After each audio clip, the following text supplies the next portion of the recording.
como sacrifício vivo, santo e agradável a Deus. Este é o culto racional de vocês.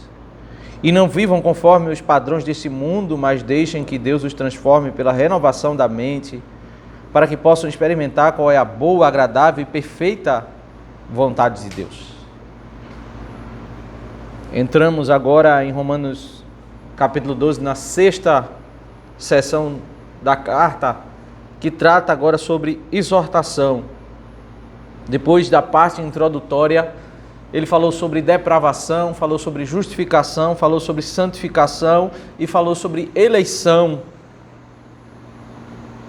Dentro daquele bloco do capítulo 9 a 11, que fala sobre os propósitos de Deus para com a nação de Israel, argumenta sobre o tema da reeleição, mas fala sobre o propósito de Deus para com a nação de Israel, por que israelitas não estavam sendo salvos e qual é o projeto de Deus para com a nação de Israel.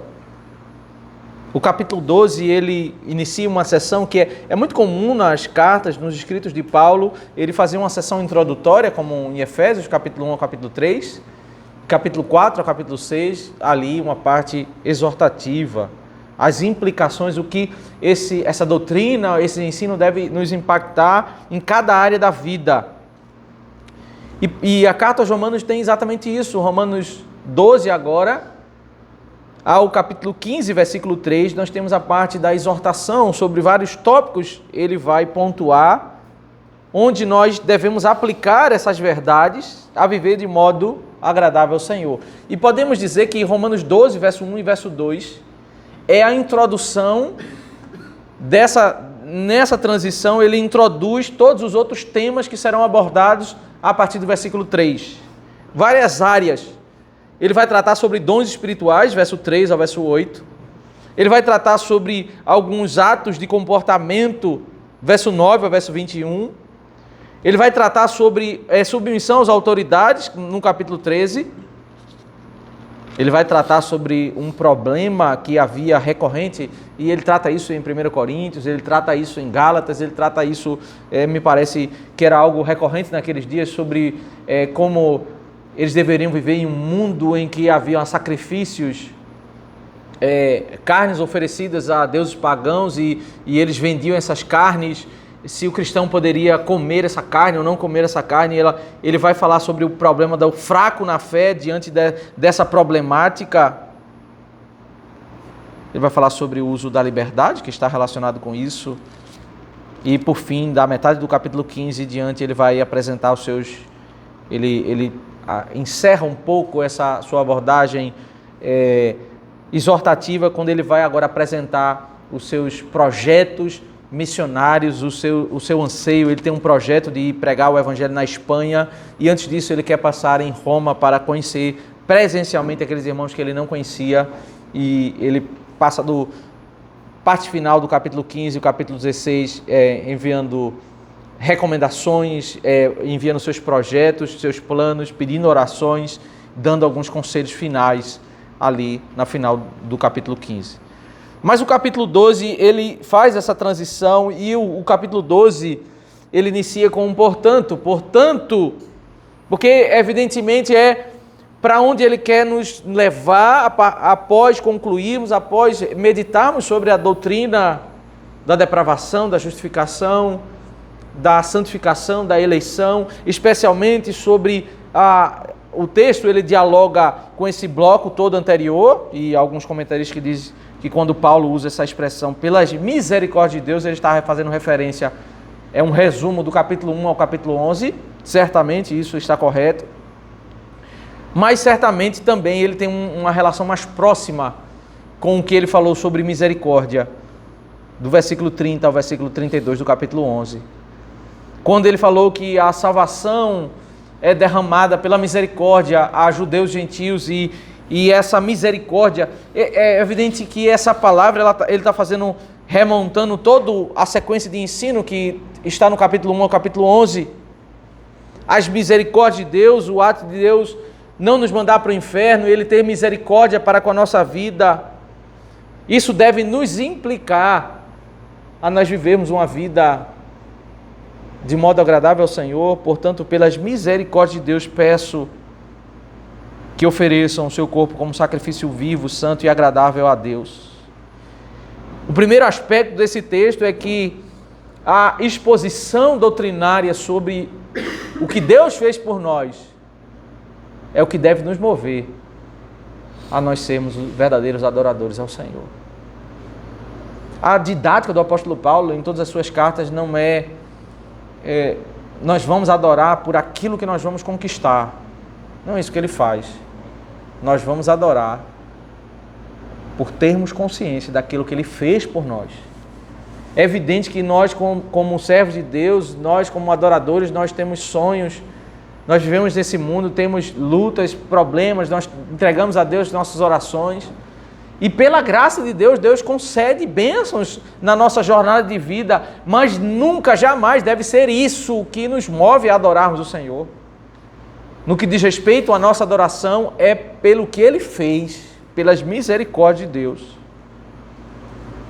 Portanto, irmãos, pelas misericórdias de Deus, peço que vocês ofereçam. O apóstolo Paulo ele não faz como algumas pessoas fazem, tentam apresentar Deus como um Deus que impõe um medo para que as pessoas o adorem. O problema aqui que precisa ser entendido, e essa é a solução para uma igreja que entende o valor da adoração, é a gratidão. Uma igreja que não tem gratidão, não tem reconhecimento do que Deus fez por nós, do problema que Deus nos tirou, ela certamente não é uma igreja. Sabe aquele indivíduo que vive de bar em bar, ele não crê em Deus, ele só vive bebendo, e ele dirige o seu carro depois de embriagado, e ele passa por um acidente, quase morre.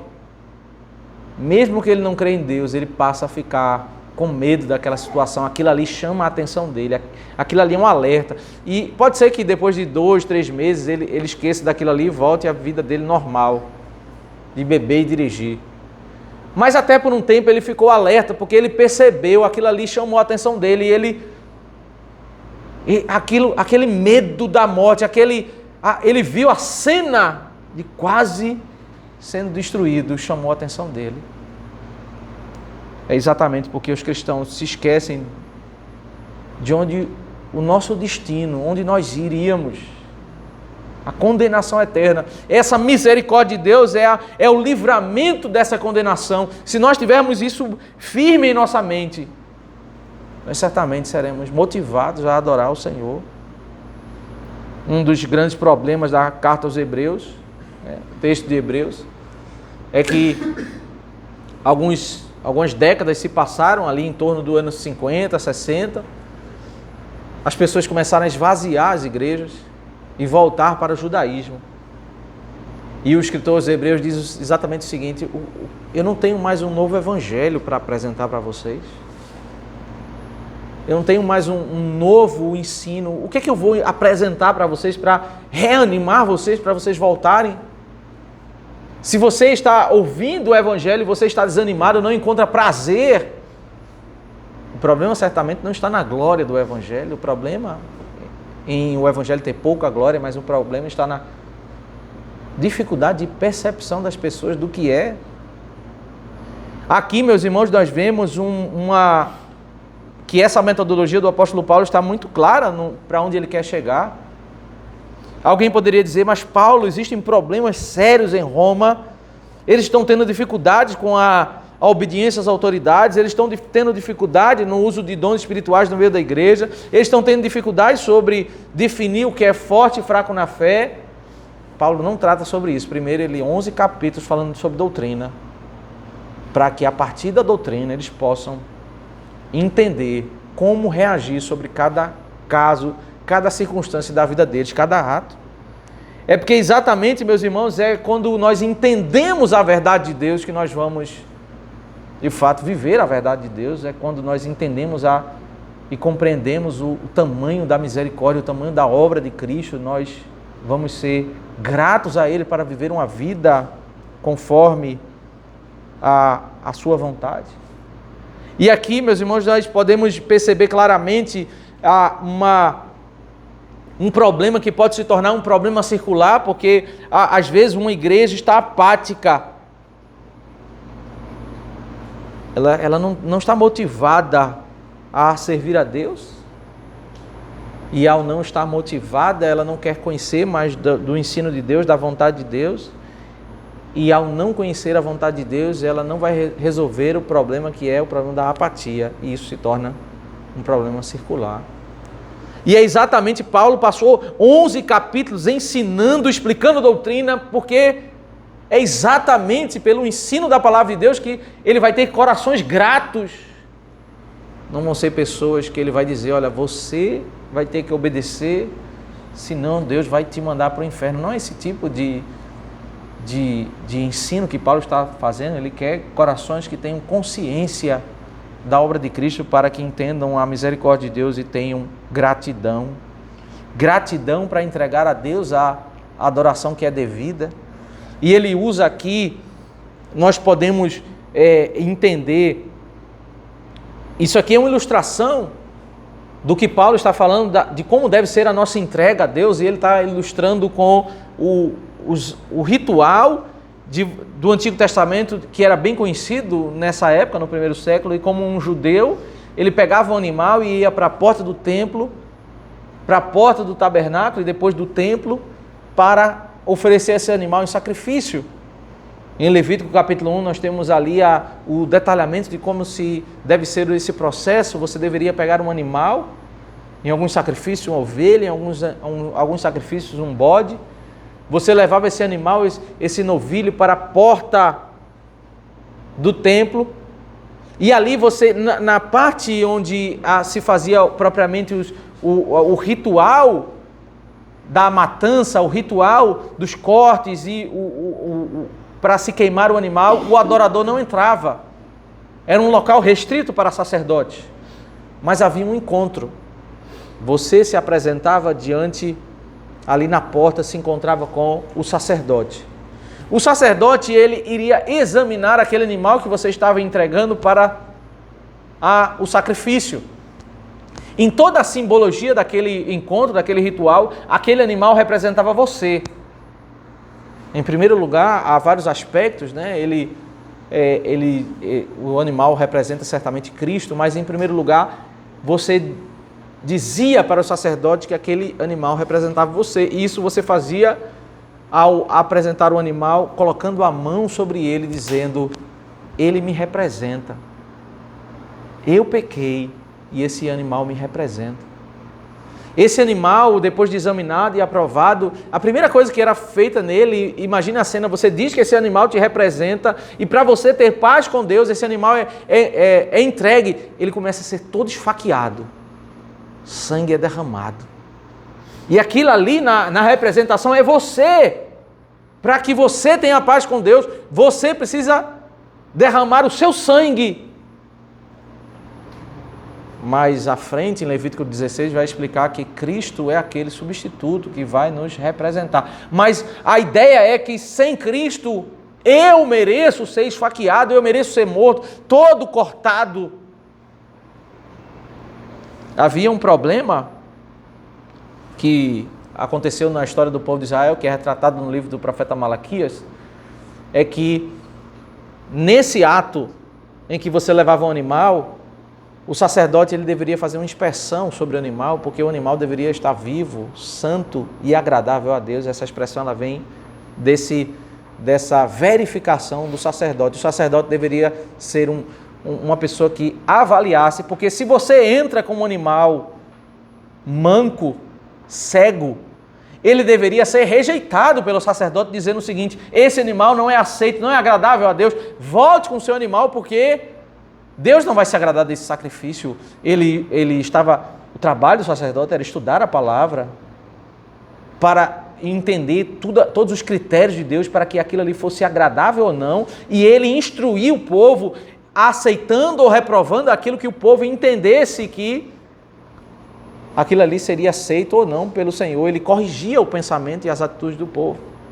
O problema no livro de Malaquias é que, e perceba que o povo está entregando a Deus animais cegos, mancos, mas Deus está repreendendo um sacerdote. Se você atentar para o livro do profeta Malaquias, a repreensão de Deus era contra o sacerdote. Por quê? Porque o sacerdote sabia que o animal era cego, mas o sacerdote estava aceitando. E por que o sacerdote estava aceitando? Porque tirando a exceção do Levítico capítulo 1, o primeiro sacrifício, que é o holocausto, existiam vários tipos de sacrifícios. O sacrifício de holocausto, você pegava o animal todo e queimava no altar de holocausto, não sobrava nada. Mas a maioria dos sacrifícios, todos os outros atos de sacrifício, um pedaço de carne ia para a família do sacerdote.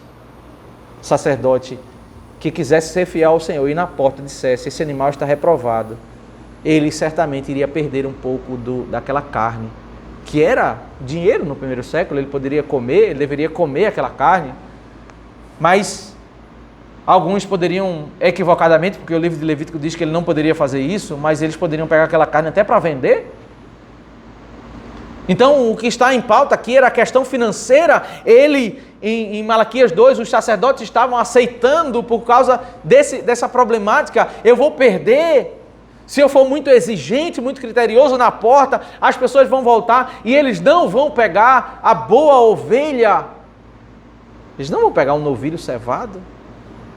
Eles vão pegar aquilo que é secundário, aquilo que é qualquer. Paulo pega essa linguagem e diz, eu peço que, pela misericórdia de Deus, peço que vocês ofereçam o seu corpo como sacrifício vivo, santo e agradável a Deus. Aquele sacrifício que é o melhor novilho, que deveria ser entregue a Deus, é assim como eu quero que vocês entreguem a vida de vocês. Como sacrifício vivo, não pode ser um animal morto, como um sacrifício santo, ele não pode ser com defeito. Santo aqui é uma referência àquele animal, um animal que não pode ser um animal manco, um animal com problema, mas um novilho separado. Eu quero que vocês deem o seu melhor para Deus. Eu quero que vocês entreguem o corpo de vocês, a vida de vocês. Isso, entregar o melhor para Deus, é entregar aquilo que é agradável a Deus. É exatamente isso que é agradável a Deus, é quando eu sou movido pela misericórdia, com gratidão pelo que Deus fez. Eu dou o meu melhor. Deus, Ele não quer. E perceba, meus irmãos, que essa referência ao sacrifício vivo, santo e agradável, ela remonta na mente daqueles que conhecem o ritual do sacrifício do Antigo Testamento, de que no encontro do adorador com o sacerdote existe uma avaliação. Deus, Ele não aceita uma adoração qualquer. Você poderia pegar qualquer animal e entregar, e Deus dizia, volte, eu não aceito isso. Então, a gratidão, ela deve me mover a adorar a Deus, a entregar o meu melhor e não qualquer coisa a Deus, porque é a compreensão do tamanho da misericórdia que vai fazer a compreensão do como eu devo ser grato, do como eu devo adorar a Deus. E aí ele explica, esse é o culto racional de vocês. Literalmente, meus irmãos, o texto está escrito, esse é o culto do Logos, é o culto da palavra. É o culto, não é o agora entregar a vida de vocês com gratidão para dar o melhor a Deus, não é o culto carregado de símbolos do Antigo Testamento, é o culto simples, o culto da palavra, o culto racional que nós devemos entregar a Deus.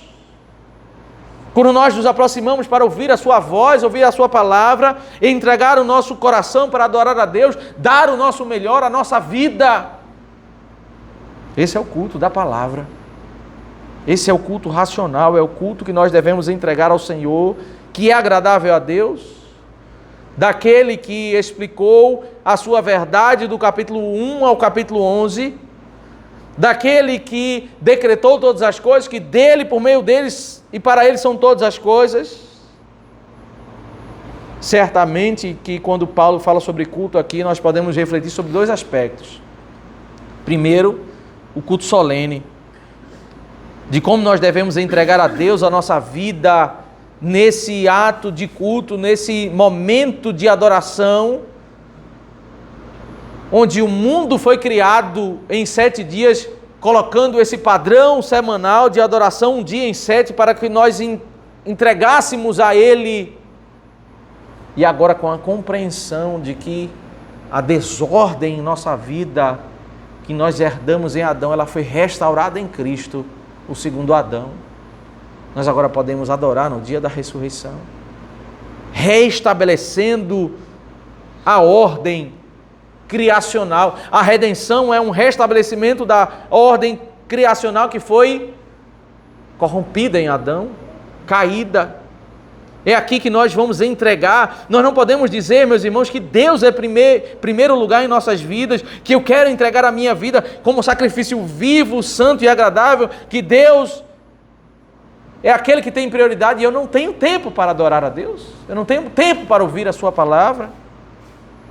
Nós não podemos dizer que Deus é primeiro lugar em nossas vidas, se nós não aplicarmos esse sentido de culto no sentido mais amplo, no sentido de viver como uma vida de adorador, uma vida que dá culto ao Senhor em todos os aspectos da nossa vida.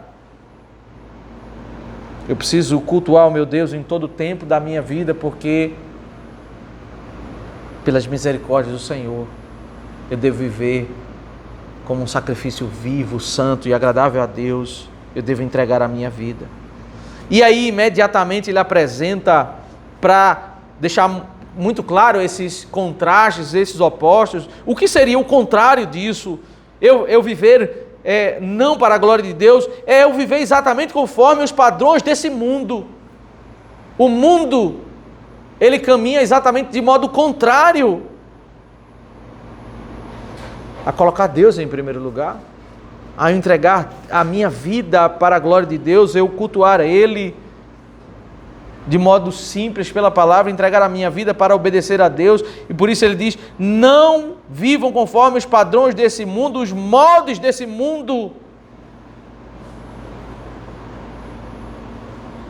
Eu simplesmente ter os conceitos do mundo, eu estou contrariando, porque o que Paulo acabou de fazer, e o que ele faz em todas as suas cartas, é que o seu ensino transforme a mente dos seus ouvintes, para que transforme a prática dos seus ouvintes, o coração dos seus ouvintes.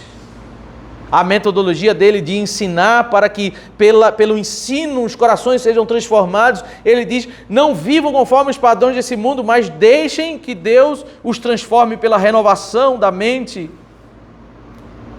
para que mediante o ensino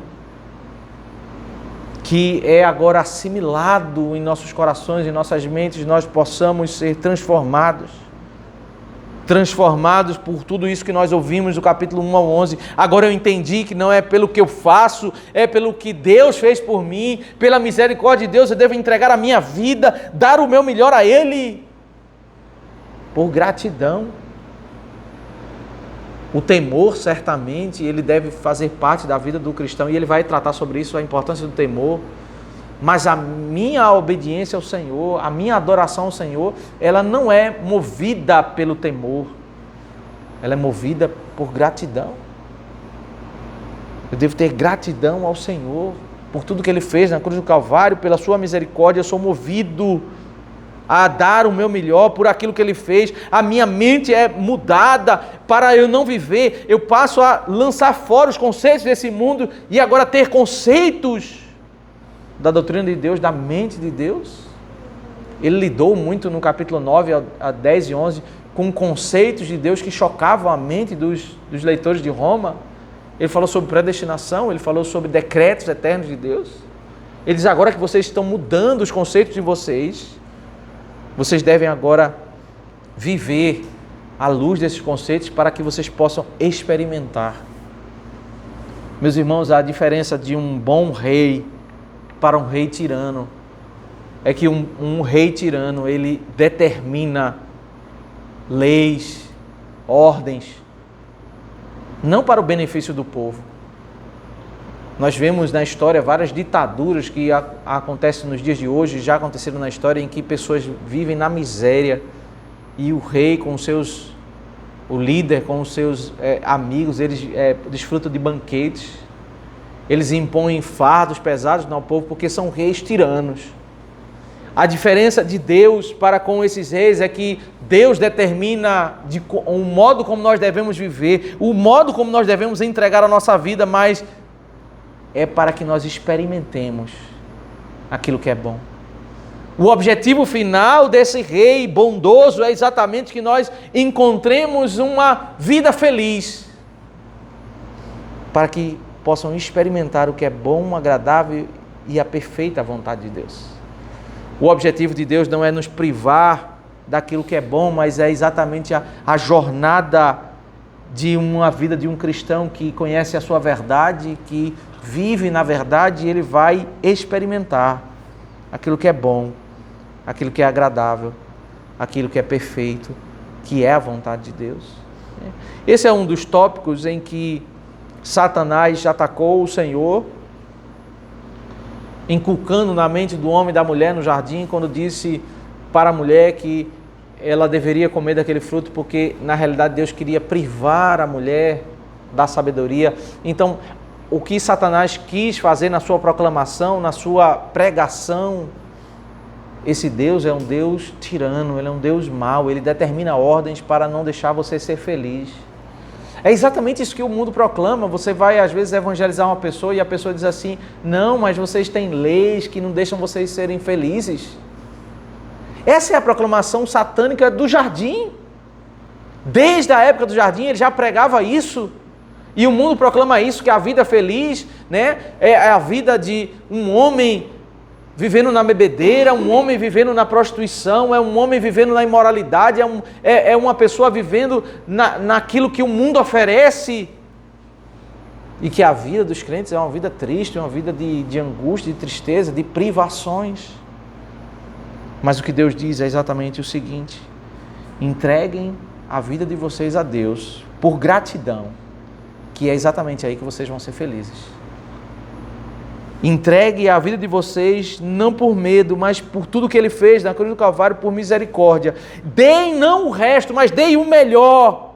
Como a vida de vocês, como quando um adorador ia no templo entregar um animal perfeito para ser aprovado por Deus. Deem a vida de vocês desse modo, vão adorar a Deus pela palavra, longe do padrão deste mundo. A doutrina vai entrando e nós vamos mudando nossas práticas à luz da doutrina que nós vamos conhecendo, e aí certamente nós vamos experimentar. Quando nós temos um padrão de família à luz da palavra de Deus, quando nós temos um padrão de vida profissional, de como nós devemos trabalhar à luz da palavra de Deus, como nós devemos nos relacionar com todas as áreas da vida, nós vamos experimentar aquilo que é bom, aquilo que é agradável. Nós não vamos ser como escravos angustiados que satisfazem as leis de um rei tirano. Nós não vamos ser isso, nós vamos ser de fato pessoas que vão encontrar a paz, a alegria. Essa introdução, ela deve ser o que rege todas as áreas em que ele vai trabalhar a partir do versículo 3. Ele fala de modo geral, vocês têm que se entregar. A doutrina, ela deve entrar no nosso coração para que agora eu entregue a minha vida a Deus, dê o meu melhor,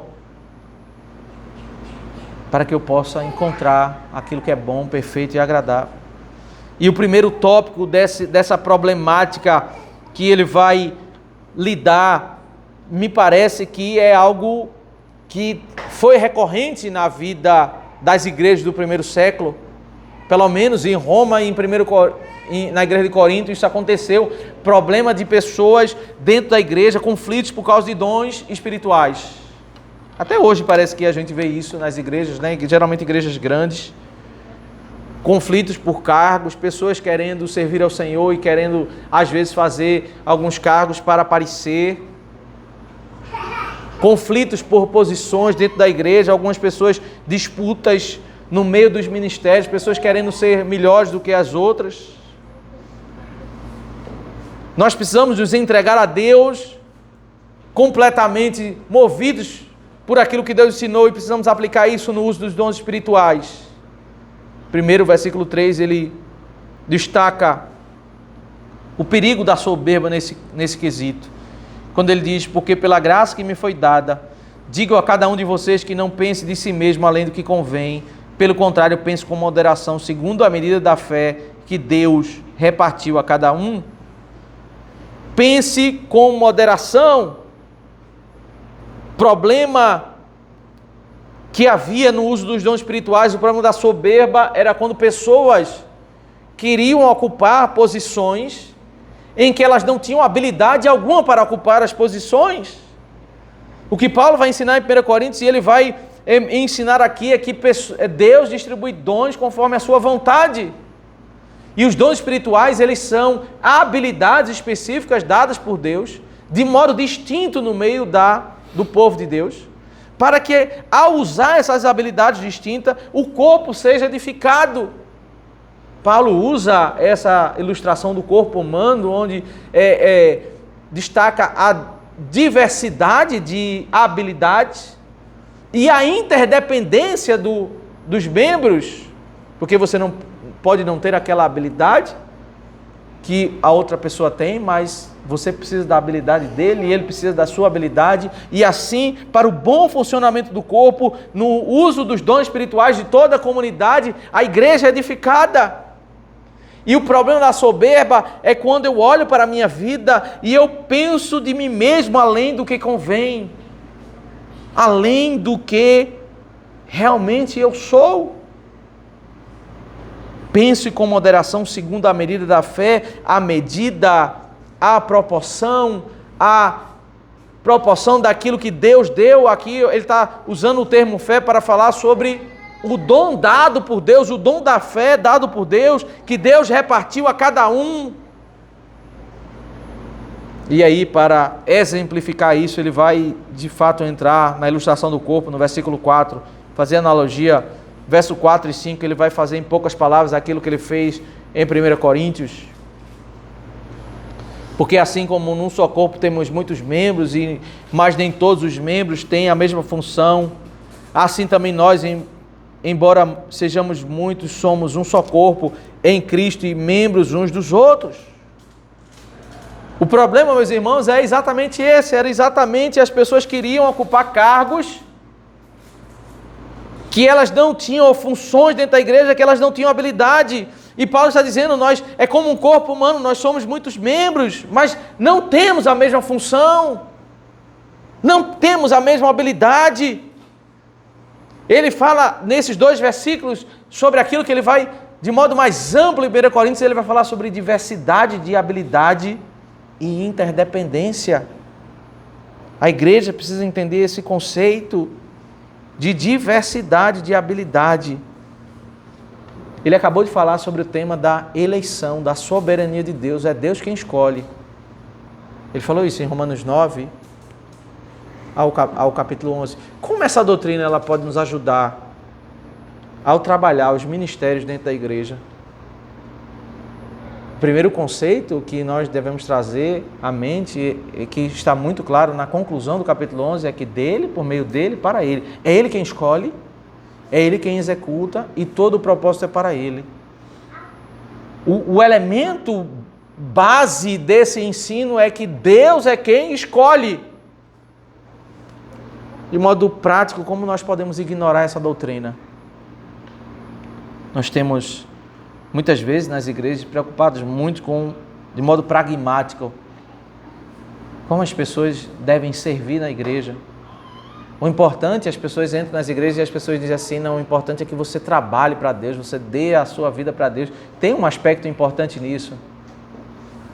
Aí as pessoas querem servir a Deus, tem pessoas que são extremamente entregues para servir a Deus e elas querem fazer o seu melhor.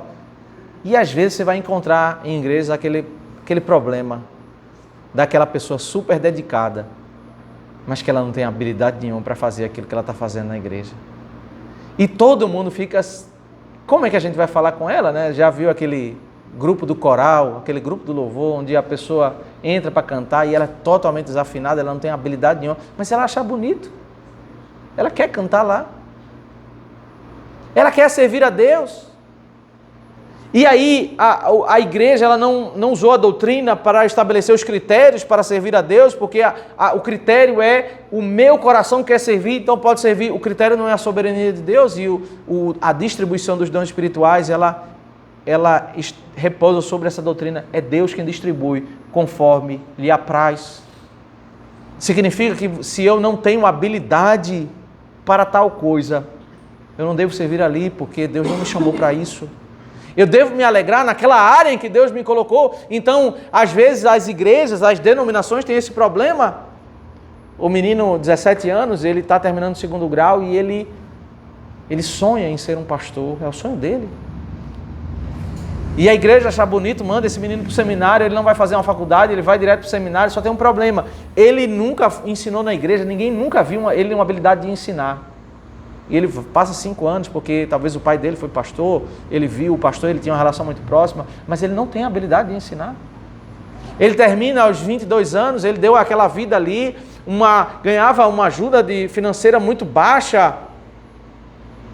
Ele já está pensando em casar, já está com uma namorada ali, e o conselho da igreja começa a pensar e dizer, rapaz, a gente tem que... Ele passou os 5 anos, teve as melhores notas do seminário, a gente vai ter que ordenar ele. Mas e agora eles estão amarrados a um problema, porque eles vão ter que ordenar, porque eles querem dar um melhor salário para esse menino, eles vão ordenar esse menino, e eles ordenam esse menino, colocam na igreja, e toda vez que ele vai pregar, a igreja não suporta. Aí vai para uma congregação, a congregação não suporta. E ele vai, passa 10 anos, 20 anos, o caminho de volta, para ele voltar para uma faculdade, fazer uma... Não é que aquele rapaz ele não tem habilidade, é que Deus não o chamou para aquilo. O que motivou a ele foi o sonho dele, não foi a percepção de que onde eu devo servir é de acordo com a soberania de Deus. Às vezes a gente vê na vida, não somente nos ministérios da igreja, mas pessoas dentro da igreja também. O irmão lá, ele sonha, ele quer ser um comerciante, ele quer colocar um negócio e ele começa a trabalhar como comerciante, começa a vender e só dá prejuízo o comércio dele. Tem pessoas é impressionante, pessoas que têm habilidade para o comércio, né? Eles conseguem comprar barato, conseguem fazer atividades para vender e você vê que as coisas fluem porque ele tem habilidade para aquilo. Aí você coloca uma pessoa fora do lugar, porque ele quer, porque talvez o pai dele foi comerciante, o avô dele foi comerciante, ele quer ser comerciante, ele não tem habilidade para aquilo. Uma pessoa que vai entrar para o direito, e ele tem dificuldade de interpretar textos, mas é a profissão da família, aquilo ali. Ele está ignorando uma doutrina de Deus, que é a doutrina da soberania. Deus é quem escolhe, meus irmãos, e a sua escolha é dada quando nós reconhecemos as habilidades que nós temos. Nós não temos todas as habilidades, mas nós precisamos seguir conforme aquilo que Deus nos deu. Esse reconhecimento da habilidade dada por Deus é o reconhecimento da soberania do Senhor quando aplicada nos ministérios, na nossa vocação. Então a pessoa, ela bate cabeça.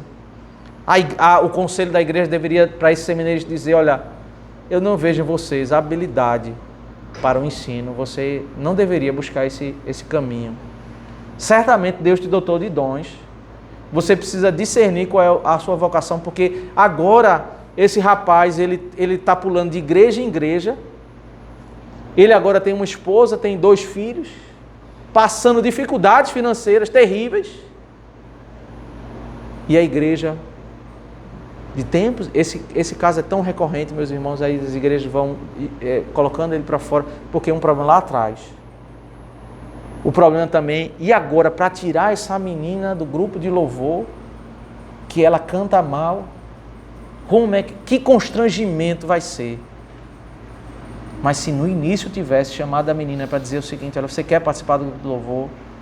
Vamos aqui avaliar se de fato você tem habilidade para isso, você tem percepção musical, se Deus te chamou para isso. Você quer ensinar na escola dominical? É bom você servir, mas você precisa entender que existe uma doutrina, a verdade de Deus é a doutrina da soberania. Deus é quem derrama dons. E quando eu coloco o meu desejo acima daquilo que Deus escolheu, eu sempre vou cair em problemas. Eu vou criar a igreja como se fosse uma empresa, de modo pragmático. O que importa é servir. O que importa é trabalhar. Aí tem um cidadão que é tão exemplar na igreja, as pessoas admiram ele, as pessoas têm prazer nele, então ele passa um tempo e já coloca ele para ser diácono. Só tem um problema, o diácono ele é aquele que serve, aquele diligente, né? E o irmão chega atrasado na igreja, ele tem uma dificuldade terrível para fazer as coisas, para ter iniciativa. Então a igreja começa a usar critérios como critérios critérios desse mundo e não critérios da palavra de Deus.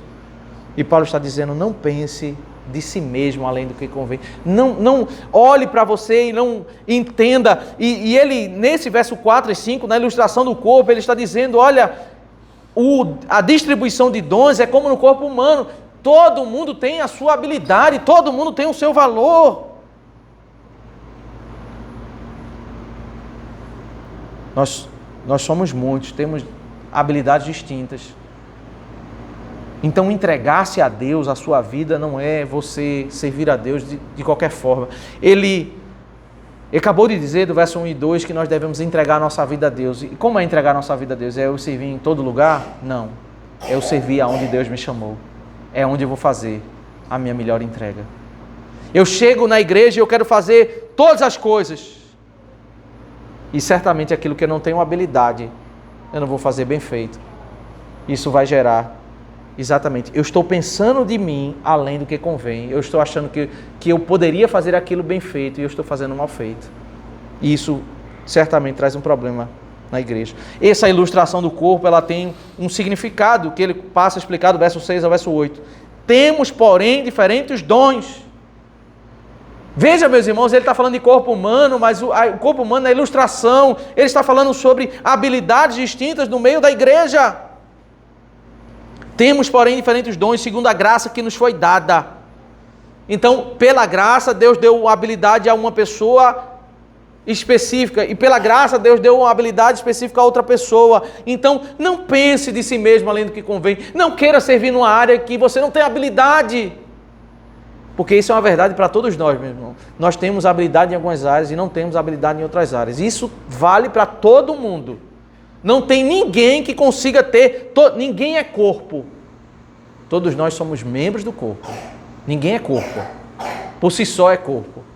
Essa verdade da diversidade de habilidades e da dependência de uns dos outros é a verdade da igreja. Nós não somos...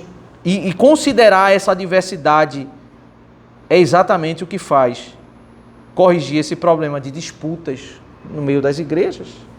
Pessoas que estão ali motivadas não naquilo que Deus escolheu, na habilidade que Deus deu, mas motivada nos seus próprios projetos. E aí ele passa agora a exemplificar, não é a lista de todos os dons, mas é uma lista de dons. Para exemplificar, ele diz, temos, porém, diferentes dons, segundo a graça que nos foi dada. Se é profecia, segundo a proporção da fé. Profecia aqui é pregação. Seja segundo a proporção da fé. Você pregue conforme a proporção da habilidade que Deus te deu, do conhecimento que Deus te deu. Cuidado para não dar um passo além daquilo que você recebeu. Cuidado para não se meter numa área em que você vai meter os pés pelas mãos. Faça conforme Deus te deu. Deus te deu, então faz isso. Prega conforme Deus te deu isso. Se é ministério, o ministério aqui é serviço. É algo muito usado relacionado com o ofício de diaconato. Se é serviço, dediquemos-nos ao ministério. Todos nós devemos pregar a palavra para pessoas que não conhecem a Deus, e todos nós devemos servir. Mas existem pessoas que receberam de Deus a habilidade de explicar a palavra de Deus, pregar. E existem pessoas que receberam a habilidade de servir. Tem pessoas que são impressionantes. Como eles são proativos, como eles gostam de servir, eles sentem prazer em fazer as coisas. Talvez todos nós devemos servir e ajudar uns aos outros, mas tem pessoas que sobressaem nisso. Então, quando a igreja coloca uma pessoa que sabe aquela pessoa que é meio esquecida, que às vezes não é tão diligente para fazer isso, aí você coloca ela para ser um diácono, aí às vezes a igreja você vai chegar para cultuar lá e a porta da igreja está fechada, porque o cidadão que estava na escala esqueceu. E o diligente, aquele que tem essa habilidade de serviço, ele geralmente é a pessoa que chega 1 hora antes, ele não tem dificuldade. Ele pode ter outras dificuldades.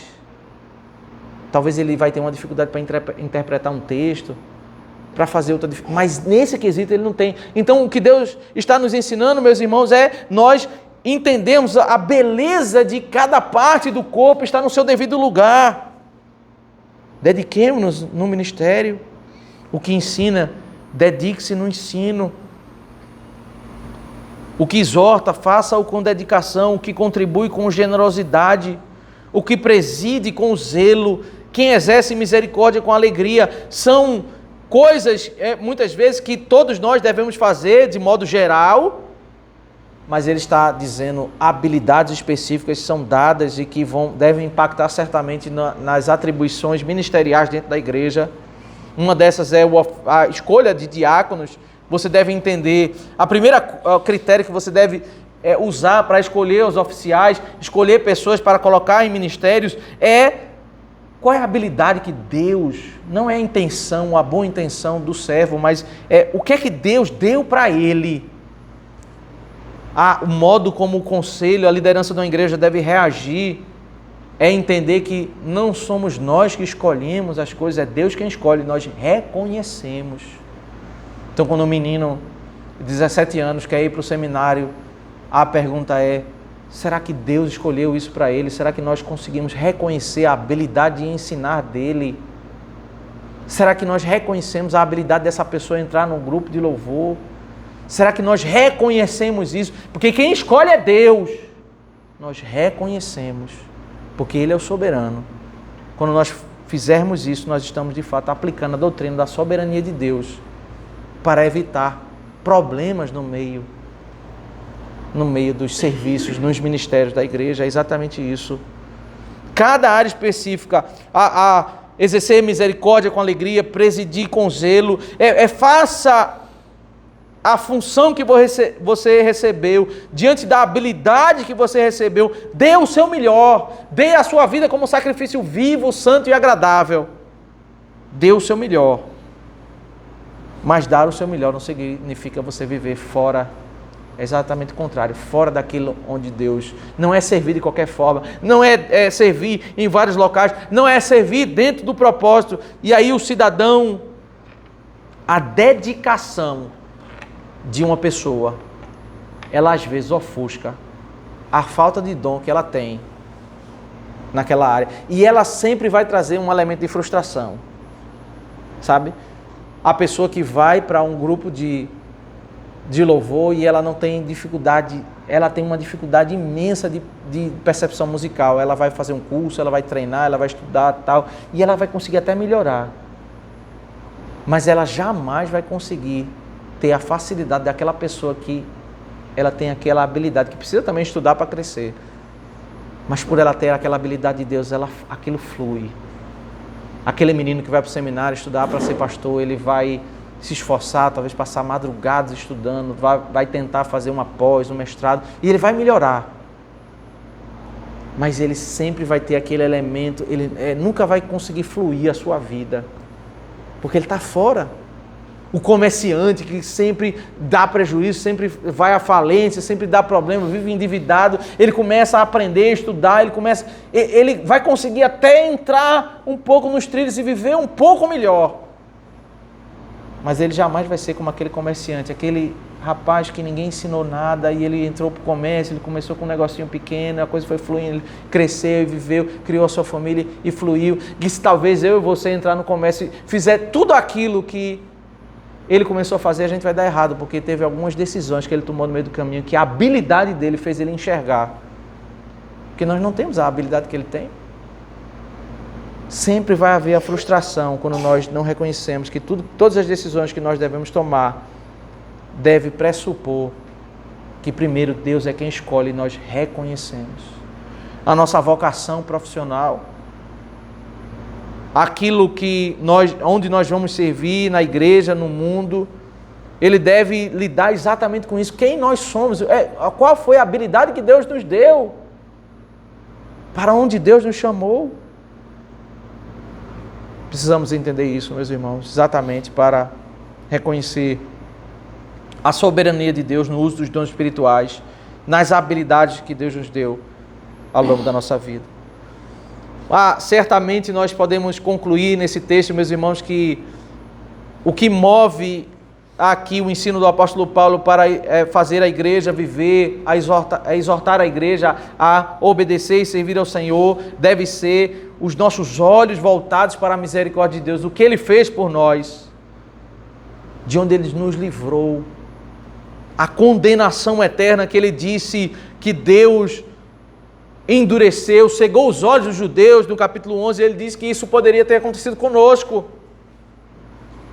É exatamente uma igreja que reconhece o livramento de Deus, as misericórdias de Deus. É uma igreja que vai ser voltada, motivada, alegre para servir, para entregar a Deus o seu melhor, como um sacrifício vivo, santo e agradável. Se nós conhecermos mais da doutrina,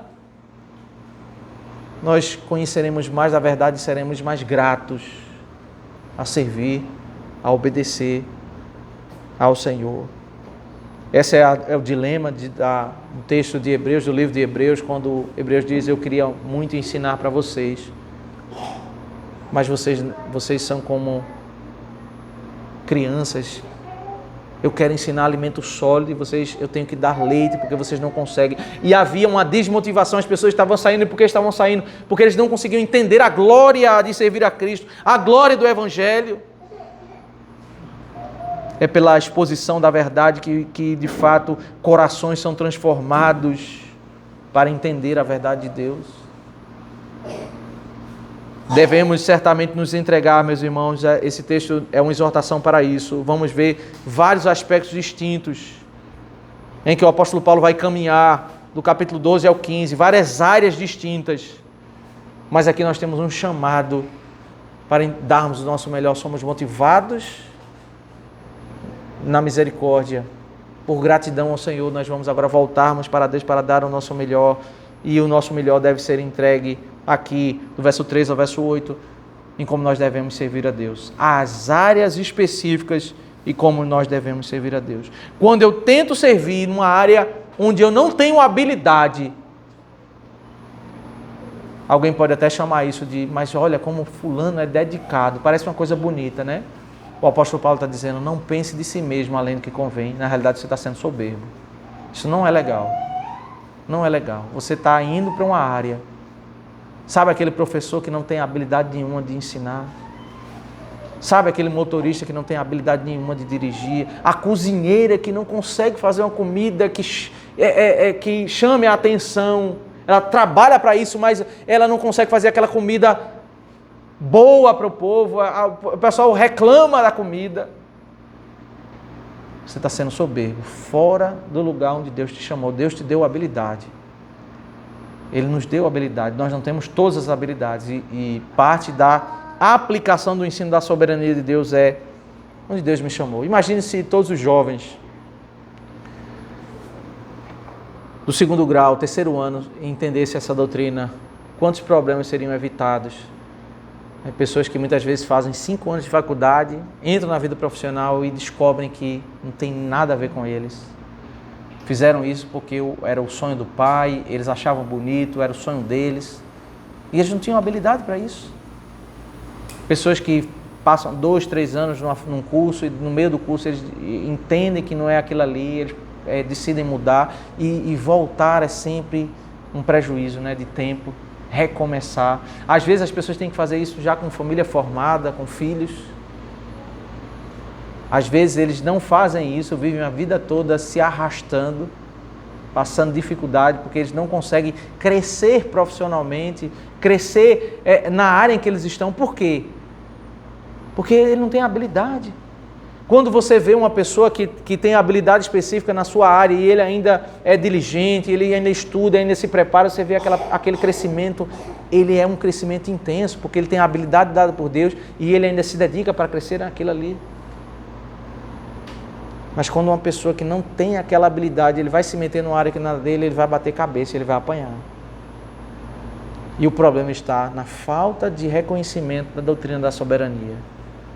Onde Deus me escolheu, onde Ele me capacitou, é ali que eu vou fazer bem. Né?